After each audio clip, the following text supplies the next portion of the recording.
बिस्मिल्लाहिर्रहमानिर्रहीम। अस्सलाम वालेकुम। आप सबको वेलकम करता हूँ इस वीडियो में जो नक्श आपको बताया जा रहा है। दोस्तों, आज का जो नक्श है ये रूठे महबूब को मनाने का सिफली तिलिस्म है। ये सिर्फ एक तावीज़ आपने बनाना है और इसको बनाकर आपने जला देना है। सिर्फ इतना सा ही आपका काम है, इससे ज़्यादा लंबा चौड़ा काम कोई नहीं है। जो आपको छोड़ के जाने वाला है वो आपकी खिदमत में दोबारा हाजिर हो जाएगा। जो आपको ये कहकर जा चुका है कि अब तुम्हारी हमारी मुलाकात नहीं होगी, वो दोबारा मुलाकात पर मजबूर हो जाएगा।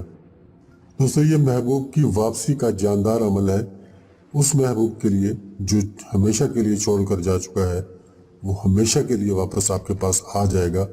ये जो नक्श आज मैं आपकी खिदमत में पेश करने वाला हूँ ये इसी काम के लिए है। बहुत जानदार मगर बहुत सिंपल सा नक्श है, बहुत सादा सा नक्श है। आप इसको बड़ी आसानी के साथ बना सकते हैं। ये देख लें, ये नक्श मैंने आपके सामने पेश कर दिया है। ये टोटल 16 खाने का नक्श है और उसके नीचे सिर्फ नाम लिखने हैं। उसका तरीका भी मैं आपको बताने वाला हूँ। ये नक्श आप देख लें, पहले खाने में 1 लिखा है, दूसरे खाने में 606 है, तीसरे खाने में 603 है और चौथे खाने में 8। और इसी तरह अगर दूसरी लाइन में आ जाए तो पहले खाने में 604, उससे अगले खाने में 7, फिर 6 और उससे अगले खाने में 605 है। तीसरी लाइन में अगर आ जाए हम तो फिर 6 है, फिर 601 है, फिर 608 है, फिर 3 लिखा हुआ है और आखिरी लाइन में 607, 4, 5 और 602 लिखा हुआ है। दोस्तों, इसी तरह का नक्श आपने बना लेना है और नीचे अपने अलहुब फुलां बिन फुलां। अब अलहुब जो है इसके बाद फुलां बिन फुलां जो लफ्ज़ लिखा हुआ है, पहले फुलां पे आपने अपने महबूब का नाम लिखना है, फिर बिन लिखना है अगर वो मर्द है तो। बिन लिखने के बाद अगली फलां पे उनकी वालदा का नाम लिखा जाएगा। अगर खातून है तो फिर बिन नहीं लिखना, बिनते लिखना है और अगले फलां पे वालदा का नाम। फिर अलाहुब लिखने के बाद अगला जो फलां बिन फलां है वहाँ आपने अपना और अपनी वालदा का नाम लिखना है। आप अगर मर्द हैं तो अपना नाम लिखने के बाद बिन लिखेंगे और अगले फलां पे अपनी वालदा का नाम लिखेंगे। अगर आप खातून हैं तो पहले फलां पे अपना नाम लिखेंगी, फिर बिनते लिखने के बाद दूसरे फलां पे अपनी वालदा का नाम लिखेंगी। इस तरह ये नक्श आपका मुकम्मल हो जाता है। उसके बाद आपने इसको 2-3 कतरे इत्र के लगाने हैं और लगाने के बाद आपका काम बिल्कुल फाइनल हो गया। उसके बाद जलती हुई आग में आपने इसको डाल देना है। आग चाहे आपके चूल्हे में जल रही हो, लकड़ी का चूल्हा हो या गैस का चूल्हा हो या कोयले की आग जल रही हो, अगर ये सब चीज़ें भी आपके पास अवेलेबल ना हो तो सिंपल एक माचिस या लाइटर से भी आप इसको जला सकते हैं। जलाने के बाद इसका आपने ख्याल ये करना है कि किसी प्लेट में इसको जलाया जाए ताकि इसकी राख जो है वो ज़ाया ना हो। आपने इसकी राख को इकट्ठा कर लेना है और ये भी ख्याल रखना है कि कागज़ का कोई पीस बच ना जाए, सारे का सारा कागज़ जल जाए।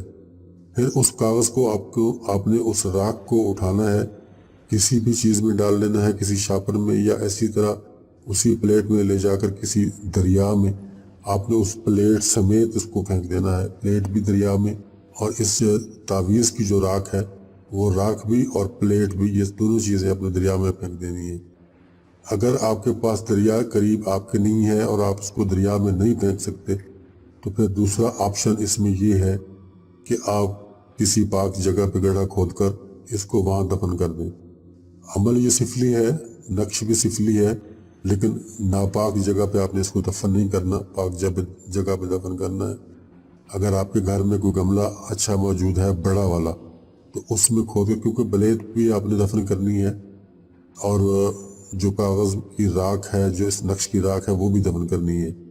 और अगर कोई बगीचा है आपके घर में, कोई लॉन है जहाँ कोई फूल वगैरह लगे हुए हैं तो वहाँ तो फिर आपके लिए आसानी होगी, ज़मीन खोद कर आप दफन कर सकते हैं। या फिर ऐसा भी ना हो तो किसी पार्क में ले जाएं जहाँ पानी का रास्ता होता है, पानी के गुजरने का, वहाँ थोड़ा सा गड्ढा खोद कर आप इसको दफन कर दें तो भी आपका ये मसला हल हो जाएगा।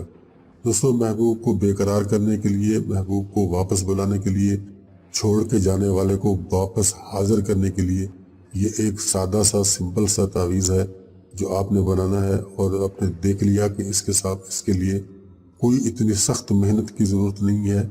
ये सादा सा नक्श है, इसी तरह का आपने बनाना है। अब आखिरी मरहला है इसको आपको ये बताने के लिए कि आपने ये कब बनाना है। दोस्तों आपने इस नक्श को मंगल के दिन बनाना है।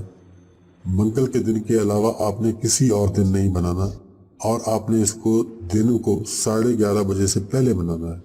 11:30 बजे से पहले, सूरज निकलने के बाद इसका टाइम शुरू हो जाएगा और 11:30 बजे तक इसका टाइम रहेगा।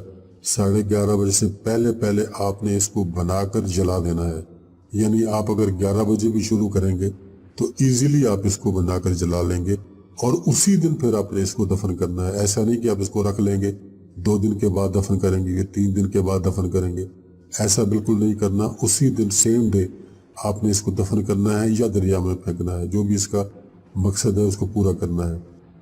दोस्तों इंशाल्लाह अल्लाह ताला के हुजूर दुआ करता हूँ कि आपका मसला हल हो जाए। बस एक रिक्वेस्ट है कि इसको नाजायज़ मकसद के लिए ना करें, जायज़ मकसद के लिए करें। सिफली है लेकिन फिर भी इसको मुस्लिम कर सकते हैं, किसी के लिए मना नहीं है, आप इसको करें लेकिन मकसद को जायज़ रखें। अब मुझे दीजिए इजाज़त। अगर आपका कोई सवाल है आप कमेंट में पूछ सकते हैं। मुझे दीजिए इजाज़त। बहुत जल्द इंशाल्लाह फिर मुलाकात होगी नेक्स्ट वीडियो में। तब तक के लिए खुदा हाफिज़।